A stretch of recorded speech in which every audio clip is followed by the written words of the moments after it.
distance here is closing in.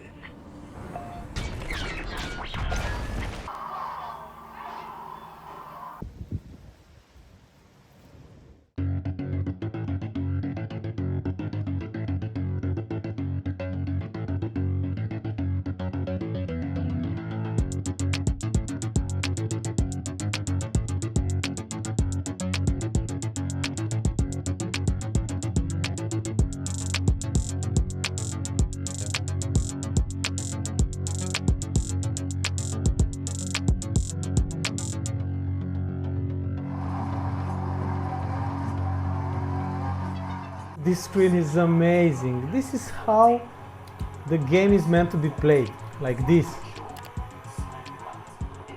Whoa! Yay!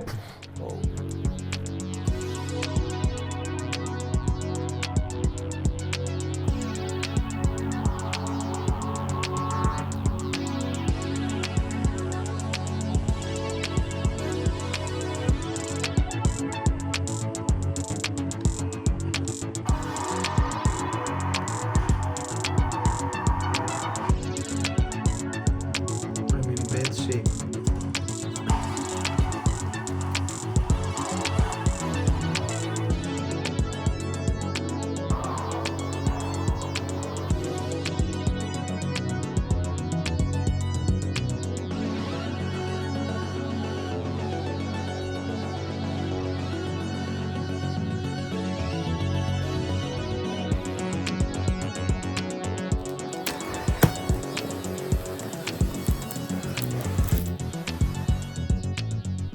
Let's unbox it and see what we have inside.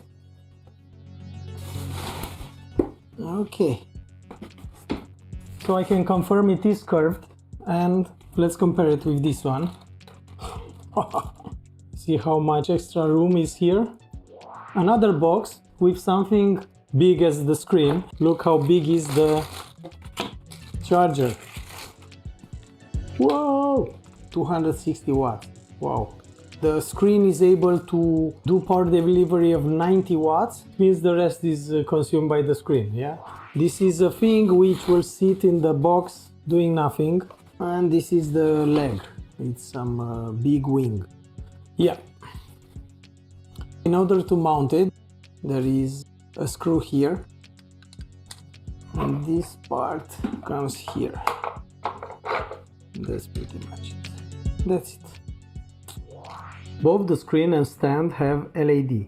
There are connectors on the stand and also on the screen, on the back of the screen. And this is enabling the stand also to light up. However, I do not see any practical benefit while using the screen. Maybe if it's placed against the wall, but during normal usage you hardly notice them. It's just for aesthetics. We have two USB ports here. This goes to your PC, and here you put whatever you want. You will need a cable to connect it to your PC in order to use the USB ports. This is in case you do not use USB-C. We have two HDMI ports, DP and Type-C, max 90 watts for charging, yeah, for your MacBook or whatever you want to plug in here. And in the same time you'll have also the output. I will test everything. And here we have audio and power. Regarding USB-C, I have bad news. First of all, look how slow it is. It's connected here, yeah? And there is another problem. By only changing the refresh rate, look what happens. Boom! The disk gets disconnected. And by comparison, I've connected it also directly on the Mac. Total difference. So with USB-C, my advice is to not connect any disk on this screen, because the disk will get disconnected if you change the refresh rate or resolution. There is one good thing this USB-C connectivity can do: attach a wired controller. Well, yeah, you have also a wireless controller, but maybe you have a wired controller and you want to use it. This is one good example of how you can use this screen. You connect the phone via USB-C, and this controller was connected on the back of the screen.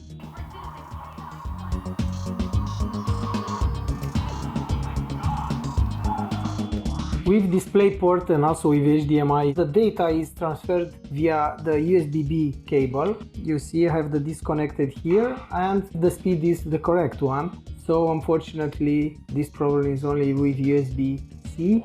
Finally I was able to make PIP and PBP work. PIP means picture in picture and PBP means picture by picture. There are some conditions. You need to disable FreeSync Premium, and also it works only with 100 Hz and 60 Hz. And there is another thing which doesn't work in this setup, HDR, according to my tests. Now we have picture in picture, macOS connected via USB-C, and here we have Windows connected via DisplayPort.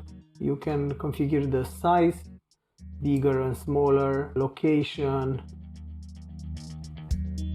and so on. Now we are in picture by picture, again macOS, Windows, USB-C DisplayPort. The settings, you can find them here in input, PIP, PBP, phone mode. So I've showed you picture in picture, picture by picture. In order to show you phone mode, I will have to connect it to a phone, just a second. Yeah, this is phone mode. Obviously the phone is here. And in this side we have Windows this time. It doesn't look bad, however the resolution, Windows resolution, it doesn't go higher than this one. So yeah, everything is big. It doesn't look bad, but considering this screen is big, you want everything smaller, not bigger. Or wait, whatever. It looks different, too big. This is something very nice. You do not need anything, you just put it here and that's it. If you want to release it, you have to push up this button, yeah? And that's it. It's very simple to remove it. Later on I will show you also how to use it with another type of stand, because this one, it's occupying the space on the desk. Look how big it is. Okay, let's see like this. You can rotate it just a bit, not much. However, we have movement on the vertical, this, and also like this, not much also. Well, okay. I forgot about sound, but it's understandable. The sound is ugh.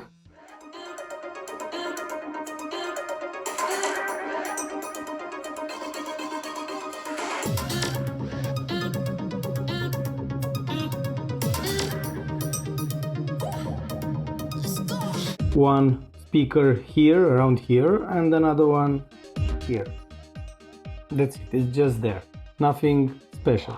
In the box you can find this package, which contains warranty card and probably some information about the product, energy sticker, call it like that, another, I don't know what is that, ear regulations, quick start guide, which will explain you how to, what is the purpose of each component and how to assemble it and use it. Yeah, read it is important. And one more thing which is quite interesting, the calibration factory report. According to each individual product, so you see it here is written the serial number of this screen, measurement device, input signal, color temperature and everything, and also there is a note that if you want to have the output of the calibration created here, you have to enable sRGB mode. There is another box in the box. We have more expensive screens which do not have so many cables. Yeah, so it's a good point. Now the question is if they are long enough. Well, we'll see. This is USB-C cable. Well, not very long. If you use a stand like the other one, not this one, you will need something else. This is HDMI, DisplayPort. This is the USB-B cable, the one that you use in... okay, let's break it down a little. If you are using this cable, USB-C, you do not need this one, because this cable is capable of transferring the data.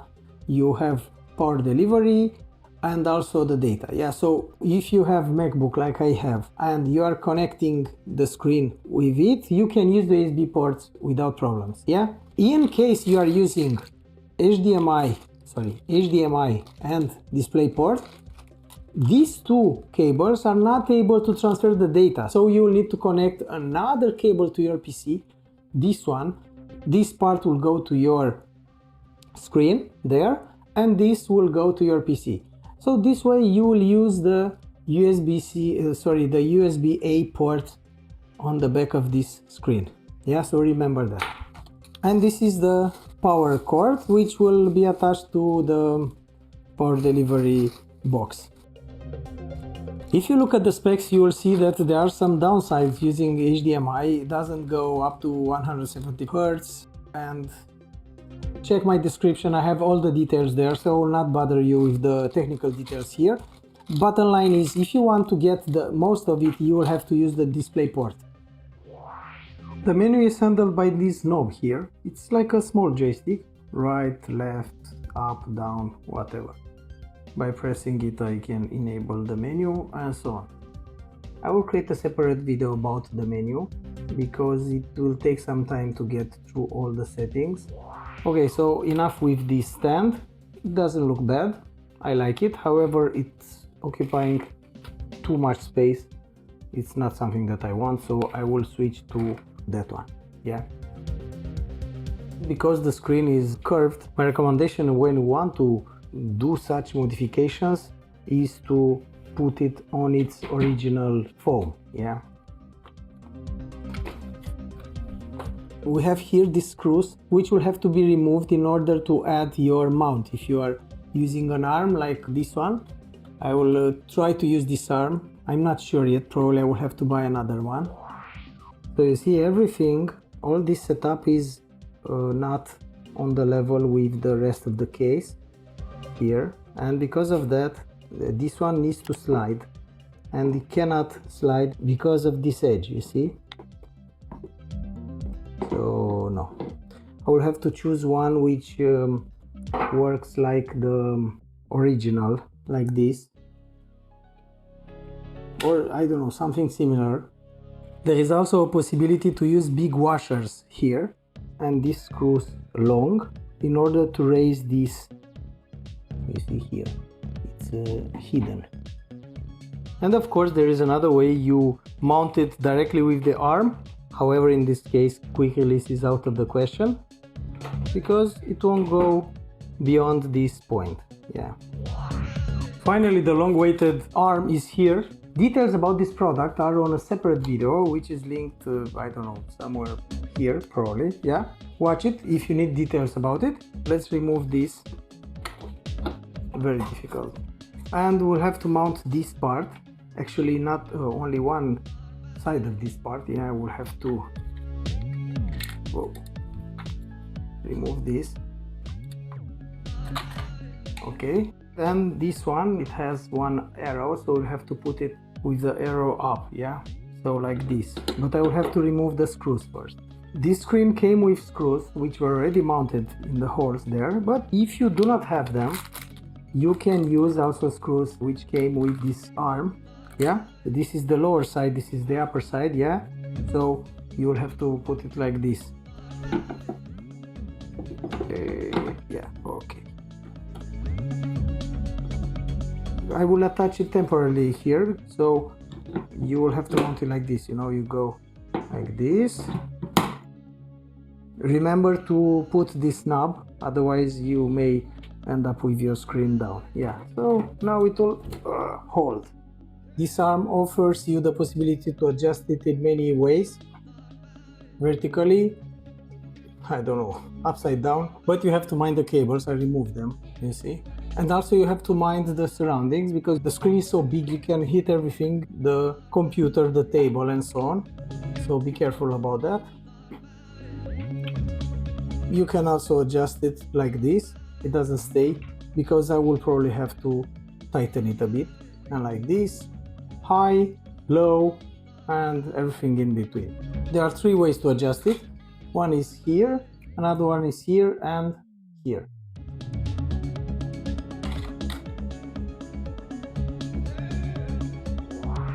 Evidently, without doing some tests, you cannot know how much it consumes or how hot it gets. Yeah, so this is what we're gonna do now. This part is the hottest area.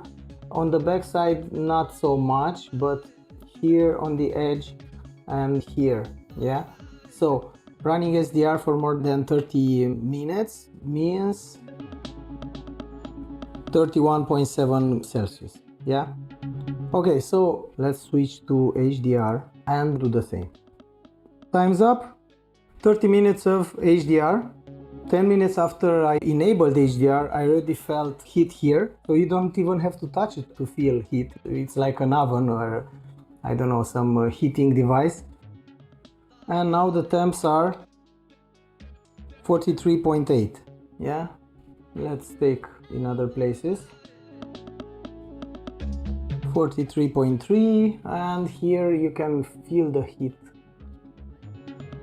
45.3, because this is the exhaust. There are some openings and the heat goes up here, so it's normal to have higher temperature there, but the point on the screen, which is the hottest, is 43.9 and is around here. So most probably below the screen in this area we have the components that are generating the heat. With some different content you may have higher or lower temperatures. However, it is obvious that with HDR the screen gets hotter. Yeah. 51 watts SDR, not HDR, and if I enable HDR, 111, 112 watts. Obviously, there is a big difference in power consumption between HDR and SDR.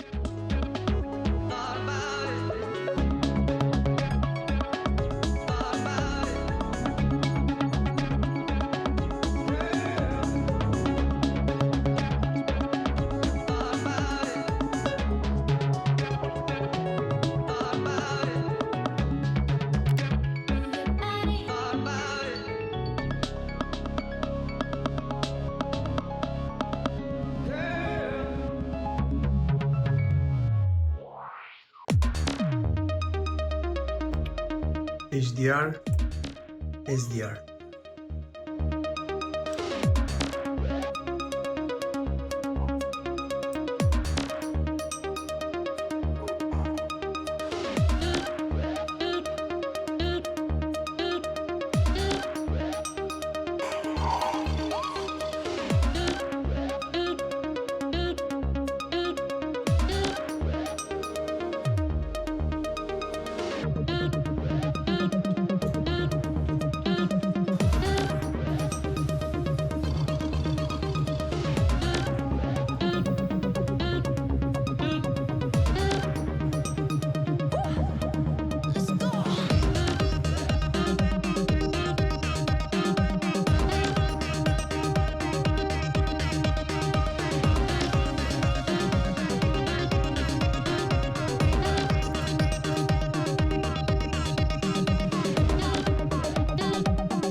Let's do some blitz screen test in comparison with MacBook Pros. Unfortunately, the room is not perfectly dark, but I will try to move it in different angles. So we have dark part brightening 0. If we put it to -10, I do not see much difference. However, if we increase it, yeah, but this is too much. Brightness is at 50%. If I increase it at maximum, yeah, I think here you can see some. Obviously brightness at minimum, completely dark. And scenario mode is standard. However, as I mentioned before, the recommendation for this screen is sRGB. If I switch to sRGB, let me put back the brightness. The bleeding is more obvious than with other settings. You can see here some, here, also here. Yeah. Well, you may have different pattern or none. I think it's about luck. Under normal usage, you should not find it disturbing. I'm filming with my 15 Pro. The phone's sensors are increasing the light a bit, so with the phone is more visible than with naked eye. If I'm watching it from here, I do not see almost any bleed, but from here is different. Yeah, I can see it from this angle. Here, there, yeah, it is visible. Like I said, like I showed you, there are different settings which you can adjust to make it less pronounced. Like for example, standard mode. In this mode, well, it's less pronounced. You can still see some patterns here and there. And this is with HDR, which of course has different settings. Yeah, it's more visible, the bleed. Well, under normal usage, gaming and editing videos and so on, I haven't noticed, but it is there. Well, brightness is at 100%, let's put it at 50, which is, I think, the default, and this is how I use it. Yeah, so bleeding is obvious on this screen. Yeah, that's pretty much it. I will play some games, some rally games with this big screen. I'll drop in the description videos with many games tested with this screen, and also crazy with the other one next to another like this, and I made a very big, very wide screen, and I was able to play some games. Of course, it's not ideal because they are not the same. However, in the video you do not realize that I'm playing in two screens of different sizes. So you'll see how nice, for example, Cyberpunk looks and GTA and so on. I will probably not have all the videos from the day one in the description, but I will add them one by one. So do not forget to check it out. Okay, perfect. Thank you very much for watching. I hope you've enjoyed this. By the way, everything is bought by me. I do not have sponsors. So what you see here is 100% mine and not tainted. Honest feedback about the products that I show you.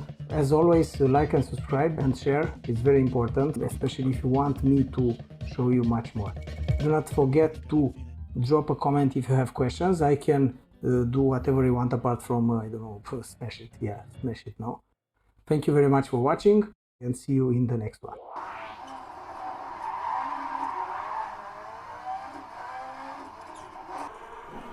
Long one. As you can see, I mean, you have to believe me, I can see better. No! 58. Well, I'm not kidding, I can see better. But it's normal because the screen is bigger.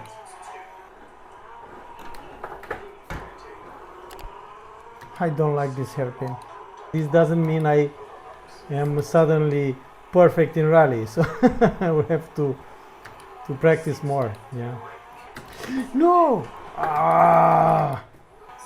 But that small pole I hit every time. I don't know why. Not every time. Ah! I killed some people. This is another example of how this screen looks and how nice it is for rally and not only.